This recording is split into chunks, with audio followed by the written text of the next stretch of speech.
When the Irish arrived in Boston during the mid-1800s, driven by famine, land loss, and desperation, they brought eating habits born of poverty, soil, and seasonal survival. Once in New England, those habits meant new ingredients, new work rhythms, and new cheaper proteins. The result was a food culture that mixed old country frugality with American opportunity. The first 5 foods below show that transition: staples from home, simple cooking techniques, and early adoption of local foods. 1. Boiled potatoes. Plain and reused potatoes were the backbone of Irish diets in Ireland and stayed central in Boston. Immigrants boiled potatoes in large kettles and often ate them plain with a little salt or mashed.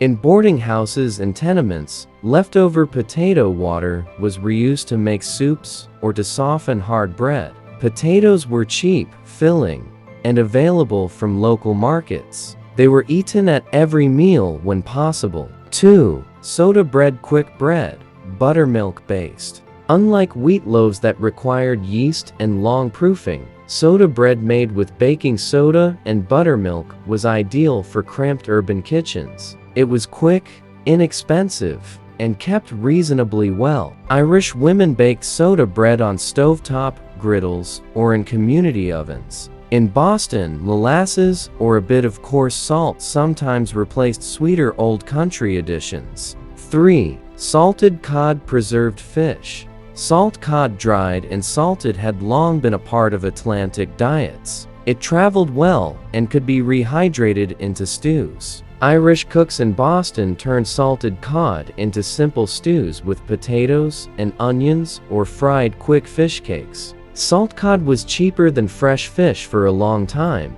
and fit the immigrant ethos of stretching every bit of protein. 4. Cabbage and onions. Boiled and dressed. Cabbage was a hearty, affordable vegetable that stored through winter. Immigrants boiled cabbage and onions together, sometimes finishing with butter or a bacon fat drizzle when available. Cabbage was versatile, used in stews, as a boiled side, or chopped into salads with vinegar. It provided vitamins at a time when fresh produce was otherwise scarce. 5. Oatmeal porridge. Stirabout. Oatmeal was the standard porridge, cheap, warming, and easy to bulk up with milk, a spoonful of molasses, or leftover bread. Known in Ireland as stirabout, this porridge was an everyday breakfast in tenement households and boarding houses. For working men leaving early for docks or construction sites, a hearty bowl of oatmeal provided long-lasting energy.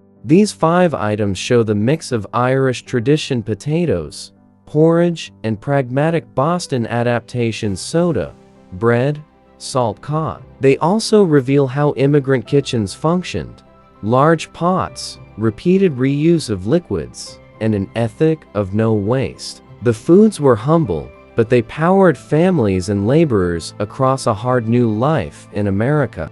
As Irish communities settled into Boston neighborhoods, their tastes expanded. They kept core staples, but adopted local New England ingredients and cooking techniques. This batch explores 5 dishes that show cultural blending and economic decisions that shaped immigrant eating patterns. 6. Corned beef and cabbage. Boston variant. In Ireland, cured bacon was the familiar cured meat, but corned beef, abundant in American butchers and relatively cheap, became a substitute. In Boston's Irish neighborhoods, corned beef stewed with cabbage became a weekday or Sunday dish. It was salt-forward, fatty, and much more affordable than many cuts back in Ireland. 7. Irish stew. Mutton, lamb, or beef. The classic Irish stew: slow-cooked mutton or lamb with potatoes, onions, and herbs, remained central. In Boston, stew sometimes used beef or cheaper cuts because mutton wasn't always available. Stew was an economical way to feed families and often simmered for hours in a single pot, so multiple meals could be drawn from it. 8. Clam chowder. Adopted local comfort. Boston's seafood culture rubbed off on the Irish. Clam chowder: thick, creamy or broth-based depending on region, was quickly taken up by Irish cooks who added potatoes and onions to make it heartier. It became a winter staple for those near the waterfront and was commonly sold in markets and taverns frequented by immigrant laborers. 9. Boston brown bread steamed molasses bread. This dark, slightly sweet steamed bread, made from cornmeal, rye, and molasses, was widely available in New England and fit the Irish taste for dense breads. It was inexpensive, filling, and often sold by bakeries or cooked in boarding houses. Served with butter or with stews, it became a comfort food for immigrant families. 10. Johnny Cakes cornmeal flat cakes. A New England staple, Johnny Cakes simple cornmeal pancakes fried on a griddle were embraced by Irish immigrants as a cheap breakfast or side. They were quick to make and could be eaten plain, with molasses, or used to sop up gravy from stews. These 5 foods illustrate adaptation.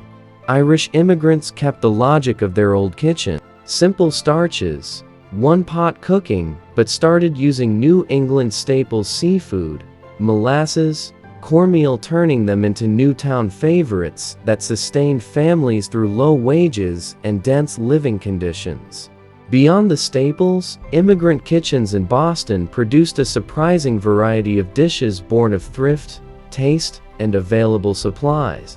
These 5 items show how offcuts, preserves, and cheap proteins fed communities and shaped social life. 11. Boiled bacon and cabbage traditional boiled dinner. Before corned beef became common, boiled salt pork or bacon paired with cabbage and potatoes was a go-to meal. The meat flavored the cooking water, which became broth for the vegetables and leftover bread. This boiled dinner was quick, inexpensive, and perfect for communal tables. 12. Boxty potato pancakes.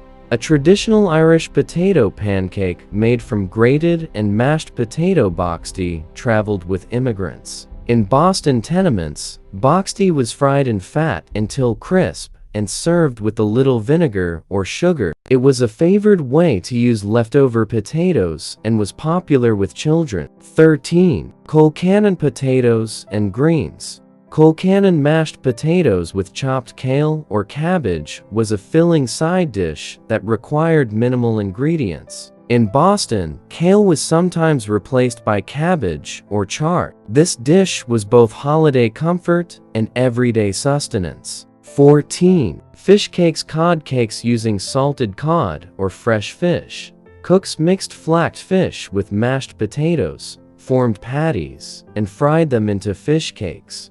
These were portable, reheatable, and ideal for dock workers who needed a cheap, handheld lunch. 15. Salt pork and beans. Slow-simmered salt pork, cheap, preserved fatback, was often cooked with beans to create a fatty, filling pot of protein. Beans stretched small amounts of meat a long way and were commonly made in large kettles to feed boarding houses, work crews, or church kitchens. These foods reflect a practical culinary ethic: maximize calories per penny, reuse ingredients for multiple meals, and create portable or reheatable dishes for men working long shifts on wharves, railroads, or in construction. Social life. Pubs, workplaces, church suppers centered on these meals, which were both communal and sustaining. Food also carried ritual and celebration. Immigrants preserved favorite treats and learned to access luxuries when possible. Here are 5 more foods, some modest, some celebratory, that show the emotional and seasonal side of immigrant eating. 16. Pickled herring and pickled vegetables. Pickling preserved fish and vegetables for long, lean months. Pickled herring and other pickles were eaten as cheap protein or a tangy side. Households would buy or make pickles to add flavor when fresh vegetables were scarce. 17. Molasses cakes and gingerbread. Molasses, a cheap, imported sweetener, powered many immigrant desserts. Molasses cake and gingerbread were common treats baked for children or served at community events. These dense, spiced cakes lasted several days and were economical to make. 18. Tea with milk and sugar. Tea remained the default hot beverage. Cheap leaves, boiled water, a splash of milk when affordable. Tea was both ritual morning, afternoon, and solace. Boarding houses brewed large pots and workers paused for short tea breaks. 19. Porter or ale and whiskey. Pubs were neighborhood social centers. Irish immigrants drank porter, ale, and whiskey, cheap spirits for a hard day's work. Taverns were also meeting spots where news, jobs, and political ideas, and sometimes activism circulated. 20. Simple puddings. Rice or bread pudding. Puddings used leftover bread or rice, milk, and a little sweetener. Bread pudding, rice pudding, or suet puddings were common desserts or substantial breakfasts. They used stale bread rather than wasting it, and offered comfort in calories. These foods show how immigrants saved and celebrated, turning inexpensive ingredients into small luxuries. Tea and a slice of molasses cake could mark a birthday. A pint at the local pub meant a brief escape from unrelenting labor. Food anchored culture and tiny rituals in a world where everything else was insecure. By the mid-1800s, Boston's Irish neighborhoods had created a culinary ecosystem.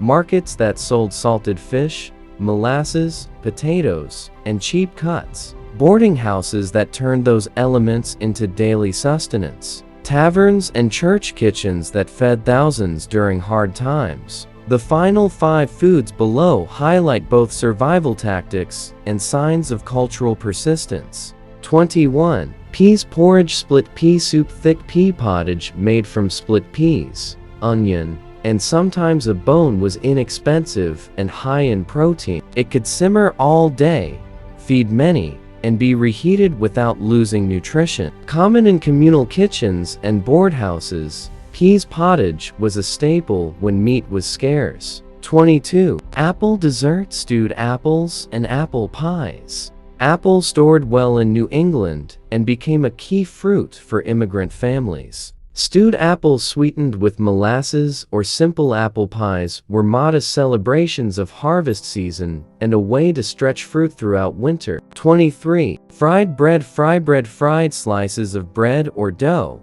cooked in fat, were a quick, caloric snack. Sold near busy wharves or made at home, fried bread was portable, cheap, and beloved by children. It also turned stale dough into an instant treat.